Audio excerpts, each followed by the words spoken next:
Jangan lupa subscribe YouTube channel Metro TV News dan jangan lupa nyalakan notifikasinya. Baik pemirsa, kami kali ini sudah tersambung dengan Ketua Kadin DKI Jakarta, Ibu Diana Dewi. Selamat siang, Ibu Diana.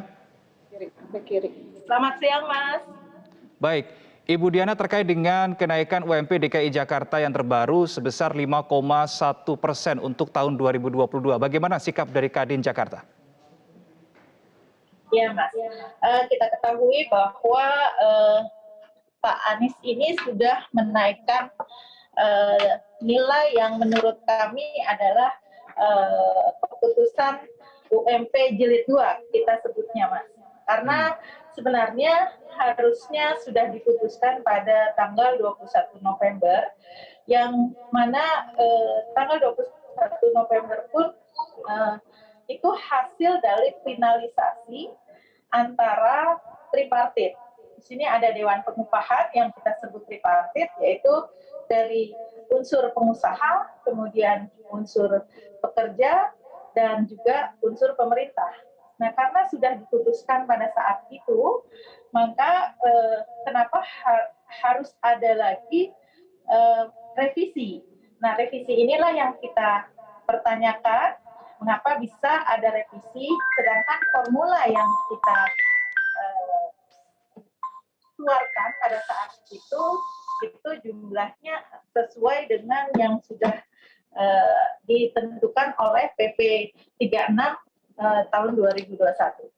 Baik, Bu Diana, apakah untuk tadi kalau mengutip statement atau istilah Anda, UMP Jilid 2 seperti itu. Apakah dalam penetapan UMP Jilid 2 ini Kadin Jakarta tidak diajak duduk bersama oleh Pemprov DKI? Kebetulan kami hanya mendapatkan informasi saja bahwa memang akan ada revisi dari gubernur. Nah, untuk duduk bareng, saya rasa kami belum pernah diajak untuk duduk bareng.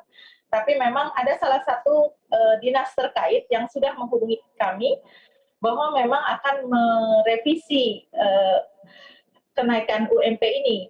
Nah, kami memberikan alasan bahwa atau masukan itu UMP yang akan dihitung ulang itu apakah tidak sesuai dengan yang sudah dihitung oleh tripartit. Ternyata betul bahwa tidak bisa memberikan angka bahwa memang terjadi kesalahan atau perlu revisi dari yang sudah ditetapkan oleh tripartit, tetapi tiba-tiba ada angka 200.000, 225.000 sekian. Itu yang terjadi selama ini, Mas. Baik, Bu Diana, apakah dengan kenaikan UMP DKI Jakarta tahun 2022 sebesar 5,1%, menurut Kadin ini akan memberatkan para pengusaha? Kami sebenarnya tidak memperhitungkan mengenai berat atau tidak dengan nilai angka yang sudah ditetapkan, nilai value-nya adalah Rp225.000. Tetapi kami menganggap bahwa ini peraturan PP ini yang sudah ditetapkan oleh pemerintah, sehingga harus dijalani sesuai dengan amanat undang-undang. Jadi sebenarnya bukan angka nilai Rp225.000-nya itu yang kita persoalkan atau 5,1%-nya.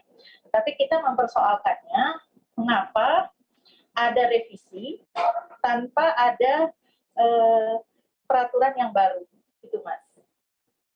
Ketika ada hal yang ingin diutarakan atau hal yang menjadi bahan pertimbangan oleh Kadin DKI Jakarta, apakah ada rencana untuk bertemu dan membahasnya secara langsung dengan Gubernur Anies Baswedan?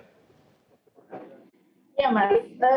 Kami baru saja mengadakan press release juga dengan beberapa stakeholder terkait, diantaranya adalah dari Ketua DPP Apindo, kemudian dari Kadin Indonesia, dalam hal ini juga beliau adalah Dewan Pengupahan Nasional, sehingga kita akan melakukan bersurat, pertama mungkin dari Kementerian Dalam Negeri, kemudian juga Kementerian Tenaga Kerja, untuk membuat kondusif dengan apa yang sudah dikeluarkan oleh Pak Gubernur.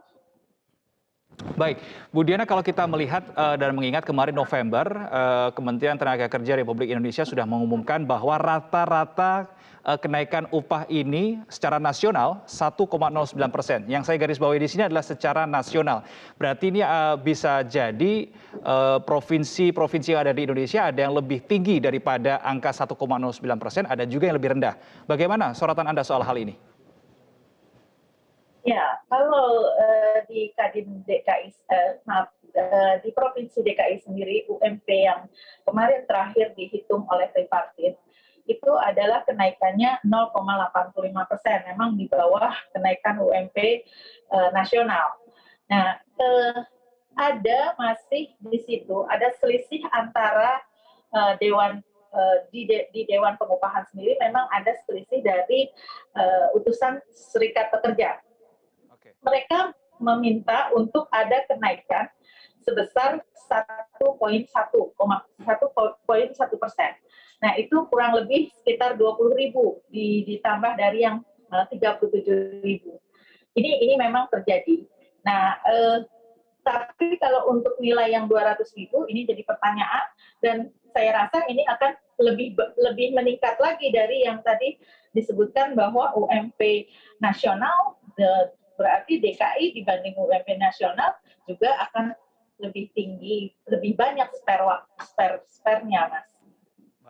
Baik, Bu Diana, pertanyaan terakhir. Salah satu alasan Gubernur Anies Baswedan menetapkan kenaikan UMP sebesar 5,1% adalah berdasarkan kajian Bank Indonesia yang menyatakan memproyeksikan pertumbuhan ekonomi Indonesia di 2022 ini tumbuh 4,7 sampai dengan 5,5%. Apakah Kadin Jakarta bisa menerima alasan ini? Kami rasa bukan masalah menerima atau tidak, tapi kami hanya berpatokan pada saat kita menghitung berdasarkan PP 36. Kalaupun akan ada perubahan, ya kembalinya adalah peraturan itu dulu yang dirubah. Itu, Mas. Baik, terima kasih Ketua Kadin DKI Jakarta Ibu Diana Dewi sudah bergabung bersama kami di program Metro Siang. Bukan nominal yang dipermasalahkan, tetapi di sini adalah regulasi yang menjadi landasan bagi pemerintah Provinsi DKI Jakarta untuk mengambil sebuah keputusan. Terima kasih Ibu Diana.